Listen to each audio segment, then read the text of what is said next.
मैं Suresh Chandra Jat, assistant professor, राजकीय महाविद्यालय वेर। आज हम बात करेंगे पृथ्वी की गतियाँ। कुल मिलाकर पृथ्वी दो प्रकार की गतियाँ करती है, एक परिभ्रमण और दूसरी है परिक्रमण। कुछ विद्वान इसमें एक नक्षत्रीय गति को और साथ ही साथ एक पुनः स्मरण गति को और उल्लेखित करते हैं। मोटे रूप से यदि देखें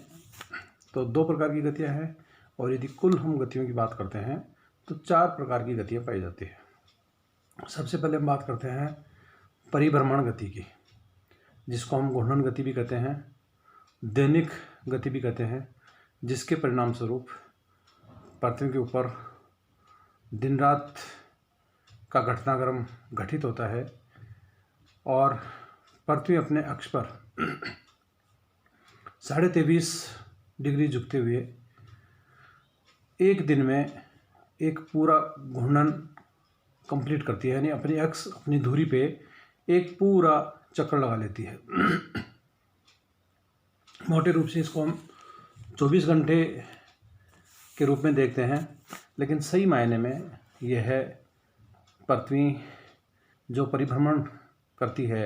या जो घूर्णन करती है या एक जो चक्कर अपना कंप्लीट करती है, वो 23 घंटे 56 मिनट 4.09 सेकंड में कंप्लीट कर देती है। फिर हम इसको 24 घंटे कैसे मानते हैं, ये एक समझने वाली बात है, क्योंकि पृथ्वी प्रतिदिन अपनी घूर्णन गति के साथ साथ सूर्य के चारों ओर चक्कर लगाती है, और इस दौरान जब वह एक दिन में अपना घूर्णन कंप्लीट करती है, यानी कि एक अपनी धुरी पे एक चक्कर पूरा करती है जो 23 घंटे 56 मिनट 4.09 सेकंड में है, उसी दौरान पृथ्वी सूर्य के चारों ओर भी चक्कर लगाती है, और उस समय वह अपने कक्ष पे जो सूर्य के चारों ओर जो ऑर्बिट बन रही है वहाँ पर वो थोड़ी सी आगे निकल जाती है, और इसलिए एग्जैक्टली सूर्य के सामने आने के लिए पृथ्वी को और थोड़ा सा घूर्णन करना होता है, और वो घूर्णन जो होता है वो करीब 3 मिनट और 56 सेकंड के करीब होता है। इस प्रकार से कुल मिला के 24 घंटे की अवधि पूर्ण हो जाती है। यहाँ पर हमें ये बात उल्लेखित करेंगे कि पृथ्वी स्वतंत्र रूप से अपनी धुरी पे जो घूर्णन कार्य करती है या जो परिभ्रमण करती है, उसकी अवधि होती है 23 घंटे 56 मिनट 4.09 सेकंड, जिसको हम दूसरे शब्दों में नक्षत्र दिवस भी बोल सकते हैं। लेकिन यदि हम यहाँ पर इसी घूर्णन अवधि को, इसी परिभ्रमण को सूर्य के सापेक्ष जोड़ते हैं, जो एक दिन रात की अवधि होगी पूरी, वो पूरे 24 घंटे में होगी, जिसको हम सौर दिवस बोलते हैं। इस प्रकार से नक्षत्र दिवस की अवधि सौर दिवस की अवधि से 3 मिनट 56 सेकंड कम होती है, जबकि नक्षत्र दिवस जो है वो छोटा होता है और सौर दिवस जो होता है वो बड़ा होता है। तो ये है पहला परिभ्रमण गति, या जिसको हम कहेंगे दैनिक, पृथ्वी की दैनिक गति। इसकी स्पीड करीब ये मानी जाती है कि 1 घंटे में पृथ्वी जो घूर्णन करती है वो 1 घंटे में 1610 किलोमीटर प्रति घंटे के हिसाब से इस स्पीड से या इस गति से घूर्णन करती है। ये सबसे ज़्यादा जो इसकी गति होती है वो भूमध्य रेखा पर होती है, और जैसे जैसे हम ध्रुवों की तरफ जाएंगे तो वहाँ पर इसकी गति कम हो जाती है और ध्रुव पर ये शून्य हो जाती है। तो सबसे ज़्यादा जो इस घूर्णन का प्रभाव होता है वो भूमध्य रेखा के ऊपर होता है, और हम जैसा वायुमंडल में या वायुमंडल से संबंधित या हवाओं में या कॉर्डियोसिस बल या फेरल का नियम आदि जो संबंधित होते हैं वो सारा घटनाक्रम यहीं पर होता है। अब हम बात करते हैं दूसरी गति, जिसको हम कहते हैं परिक्रमण गति, यानी कि सूर्य के चारों ओर चक्कर लगाने वाली गति। जैसा पहले भी उल्लेखित किया जा चुका है कि सभी आकाशीय पिंड कहीं भी स्थिर नहीं है, वो सभी गतिमान हैं, और जैसे ग्रह जो है वो सूर्य के चारों ओर चक्कर लगा रहे हैं, और उपग्रह जो हैं वो ग्रहों के चारों ओर चक्कर लगा रहे हैं, तो इसी प्रकार से पृथ्वी का भी एक जो तारा है जिसको हम सूर्य कहते हैं, उसके चारों ओर ये चक्कर लगाती है पृथ्वी, जो जिसकी परिणाम स्वरूप जो घटनाक्रम सामने आता है वो आता है 1 वर्ष। पृथ्वी अपने अक्ष पे 23.5 डिग्री झुके हुए सूर्य के चारों ओर चक्कर लगाती है और ये अवधि होती है 365 दिन। लेकिन सही मायने में यहाँ पर भी वह 365 दिन नहीं होकर और 365 दिन और 5 घंटे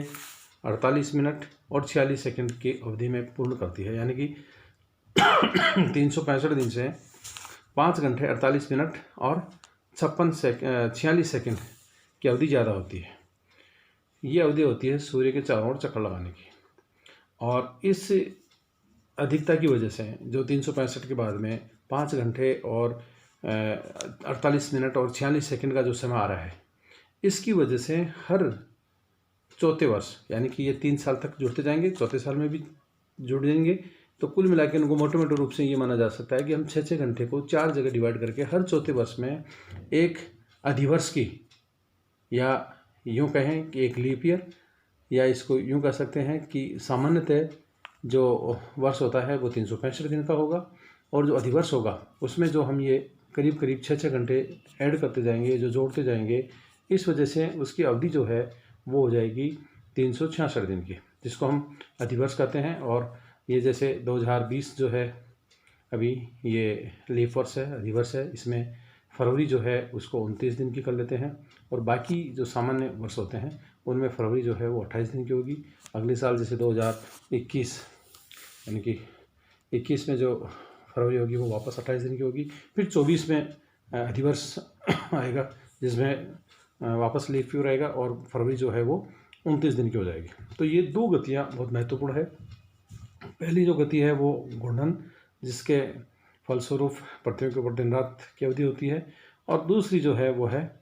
परिक्रमण, जिसमें पृथ्वी जो है वो सूर्य के चारों ओर चक्कर लगाती है। अब इसके बाद में 2 गतियों की और बात हुई थी, एक पुनर्स्मरण और एक तीसरी थी नक्षत्र, चौथी जो गति थी वो थी नक्षत्र गति। नक्षत्र गति से यहाँ पर हम पहले उल्लेखित कर लें। नक्षत्र गति से मतलब है कि पूरा सौर परिवार, पूरा सूर्य अपने सभी ग्रहों के साथ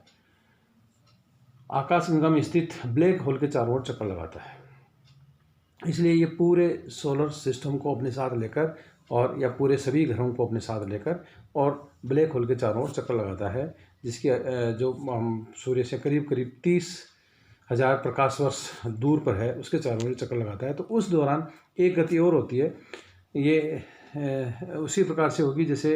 एक तरह से पूरी बस जो है वो कहीं गतिमान हो, तो यानी कि पूरा सोलर सिस्टम जो है वो ब्लैक होल के चारों ओर चक्कर लगा रहा है। एक तीसरी जो गति थी वो थी पूर्व स्मरण। ये इसको यूँ कह सकते हैं कि एक तरह से ये एक्स के ऊपर एक डोलन की गति है, जो कोई ज़्यादा मायने नहीं रखती, लेकिन ऐसा माना जाता है कि अपना पृथ्वी अपने एक्स पे भी गति करती रहती है, कि कभी ये मूवमेंट थोड़ा सा नॉर्थ की तरफ और कभी ये साउथ की तरफ, तो ज़्यादा मायने नहीं रखती। मोटे मोटे रूप से 2 गतियाँ हैं, एक परिक्रमण और एक परिभ्रमण। और यदि हम तीसरी गति की भी बात करें तो वह है नक्षत्र गति। ओके।